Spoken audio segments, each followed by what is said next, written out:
I'm going to see if I can't finish up chapter 3, the rape of the mind. The therapist as an instrument of coercion. Medical therapy and psychotherapy are the subtle sciences of human guidance in periods of physical and emotional stress.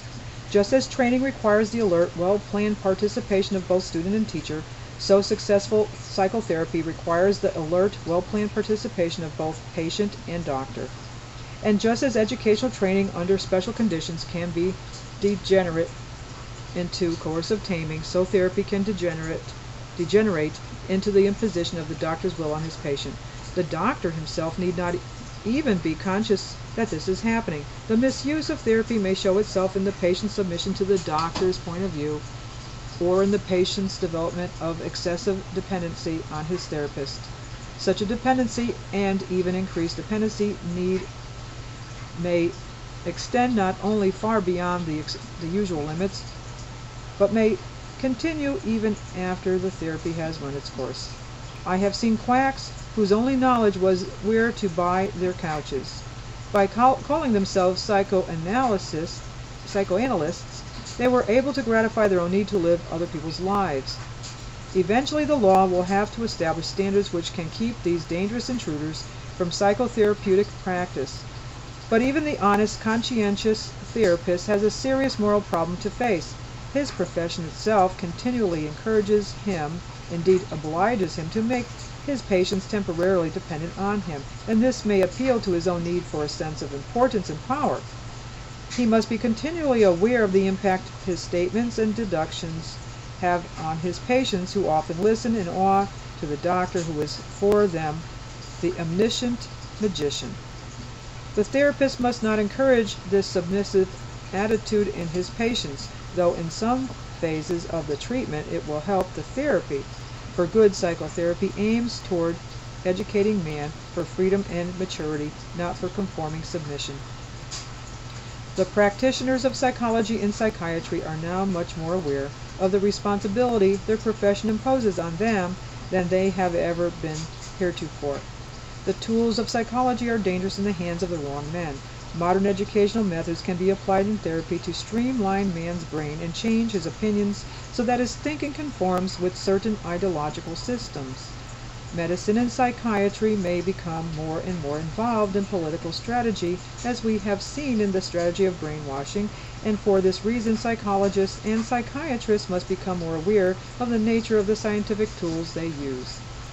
The emphasis on therapeutic techniques, on students knowing all the facts and the tricks, the overemphasis on psychotherapeutic diplomas and labels lead actual therapy toward conformism and rationalization of principles that are in contrast to the personal sensitivity needed. Our critical and rational faculty can be a destructive one, destroying or disguising our basic doubts and ambivalences, born out of tragic despair, that creator of human sensitivity. The danger of modern psychotherapy and psychology is the tendency towards formalizing human intuition and empathy, and toward making an abstraction of emotion and spontaneity. It is a contradiction to attempt to mechanize love and beauty. If this were possible, we would find ourselves in a world where there is no inspiration and ecstasy, but only cold understanding.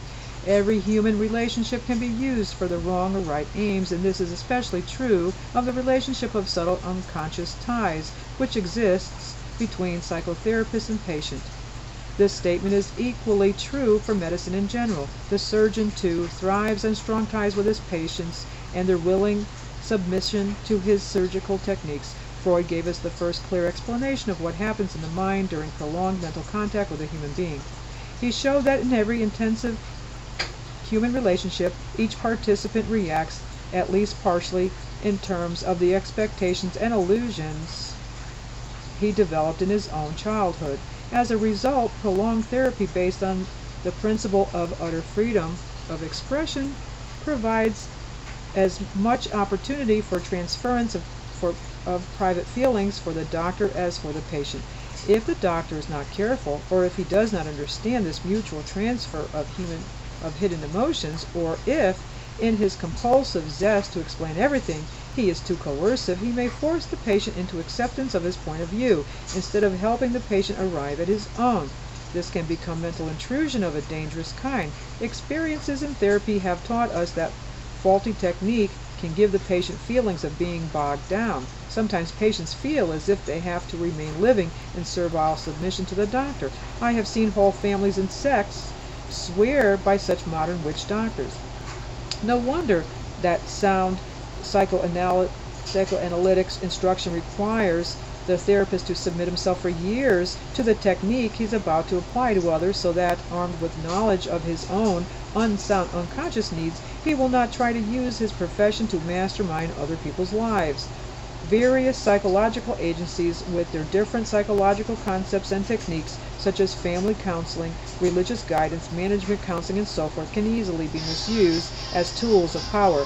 The good will that people invest in their leaders, doctors, and administrators is tremendous and can be used as a weapon against them. Even modern brain surgery for healing the mind can be misused by modern dictators to make zombies out of their competitors.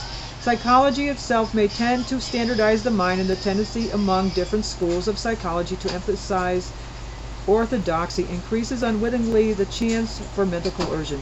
If you don't talk my magic gobbledygook, I have to condition you to it. It is easier to manipulate the minds of others than to avoid doing so. A democratic society gives its citizens the right to act as free agents. At the same time, it imposes on them the responsibility for maintaining their freedom, mental as well as political.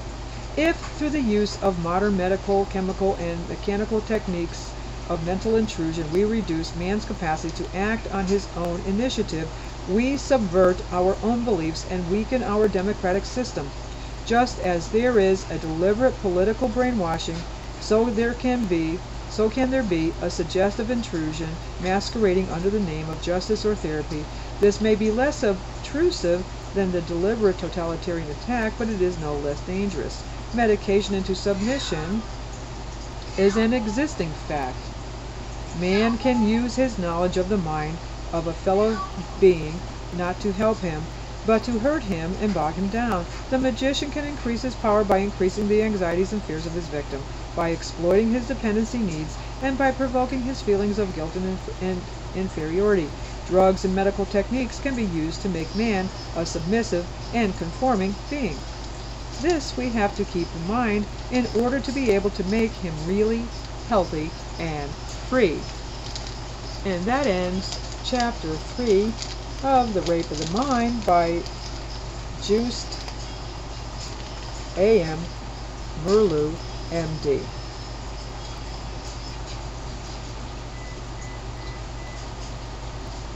See you in Chapter 4.